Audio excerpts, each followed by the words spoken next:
আল্লাহর রহমতে সিঙ্গাপুরে গিয়েও আপনার চেক আপ করেছে এবং আল্লাহর রহমতে আপনাদের দোয়ায় সব কিছু ঠিক আছে। তো আপনারা দোয়া করবেন। হঠাৎ আপনার গত এক মাসে আপনার শিডিউল অনেকগুলো চেঞ্জ হয়েছে। আপনার টিম আসছে, তারপরে এই টিম, তারপর হলো যে আপনার অ্যামাজন টিম, এগুলোতে আমরা ভেন্যু পাচ্ছি না বিদায় আমরা বিসিএলটা করছি জুনের 15 তারিখ থেকে জুলাইয়ের 2-3 তারিখের দিকে শেষ হবে।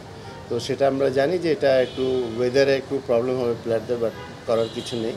কারণ সব দিক দিয়ে আমরা তাকে এটা করেছি, যেটা বিসিএল যেটা শুরু হওয়ার কথা ছিল মেতে, সেটা আমরা এখন জুনের 15 তারিখ থেকে শুরু করছি এবং এটা টেস্ট ভেন্যুতে করবো আমরা, ঢাকা, চিটাগং বা সিলেট, ভালো জায়গা।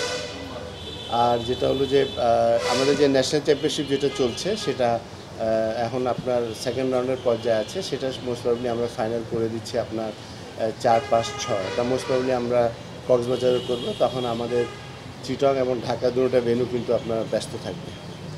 আর সবচেয়ে ইম্পর্টেন্ট যেটা হয়েছে সেটার জন্য প্রচুর আমি ফোন পাই, প্রচুর রিকোয়েস্ট আসে, সেটা হলো ডিজাবেল।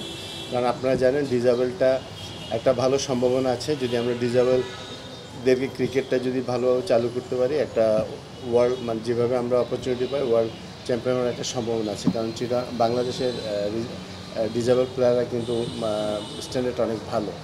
সো এখানে আপনার তিনটা আছে, একটা হলো ডিজাবেল যারা প্রতিবন্ধী আছে, তারপর হুইল চেয়ার এবং ব্লাইন্ড।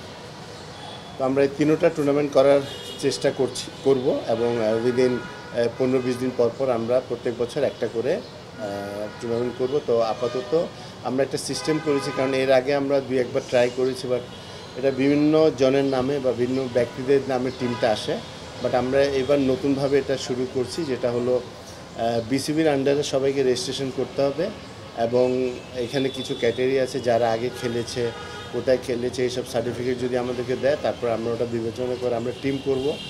টিম করার পর যারা ভালো খেলবে ওখান থেকে আমরা যেমন বিসিএল যেটা করছি আমরা ঠিক ওইভাবে একটা ফ্র্যাঞ্চাইজি টিম করব এদেরকে নিয়ে, এবং ওখান থেকে যারা ভালো করবে তাদেরকে আমরা ন্যাশনাল টিমে পিক করব। এবং এটা করার উদ্দেশ্য হলো যে বিভিন্ন জায়গায় বিভিন্ন নামে কিন্তু বাংলাদেশ নাম দিয়ে কিন্তু ট্যুরটা গত 8-10 বছর দেখেছি, সেটাতে কিন্তু অনেক সমস্যা তৈরি হচ্ছে। বিদায় আমরা এটা একটা গুছিয়ে করার চেষ্টা করব এবং আল্লাহর মতো সবাই যদি সহযোগিতা করে তাহলে এটা একটা ফিউচারে খুব ভালো একটা টুর্নামেন্ট এবং দেশের জন্য ভালো জিনিস হবে।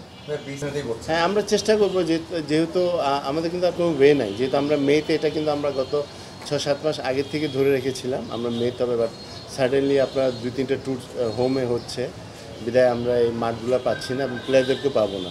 কারণ বিসিএল যেটা হলো যে আমরা ডিভিশনে যারা ভালো খেলে ওদেরকে নিয়ে আমরা 8টা ডিভিশন থেকে আমরা নিয়ে 4টা টিম বানাই। তো সেই জায়গায় আমরা এখন পারছি না, বিদায় এটা আমরা জুনে নিয়েছি। বাট এটা একটু প্লেয়ারদের জন্য কষ্ট হবে, বাট নাথিং টু ডু। আমরা চেষ্টা করব, আমরা এটা নিয়ে আলাপ করেছি এবং 2-3টা কোম্পানির কাছে আমরা যাব, বাট ফ্র্যাঞ্চাইজি নেওয়ার চেষ্টা আমাদের থাকবে এবং ইনশাল্লাহ 2-1 জন আসবে। না, জুনে হলে আমরা পাচ্ছি, বাট মেতে হলে আমরা অনেককে পাবো না। জুনে আমরা টেস্ট প্লেয়ারদেরকে অ্যাভেলেবেল। এবার কোনো নতুনত্ব থাকছে, অবশ্যই তো জানেন যে এখন টেস্ট ফর্মেটটা খুব ইম্পর্টেন্ট, আগের মতোই আয়োজন হবে নাকি কিছু আপনারা আরও রেস্ট্রিকশন বা সবাই খেলুক, ন্যাশনাল টিমে কেউ ছুটিতে না থাক বা সবাই না, তখন 2-একটা ঝামেলা হতে পারে, যেটা কিন্তু আমাদের অফ সিজনই ধরতে পারেন,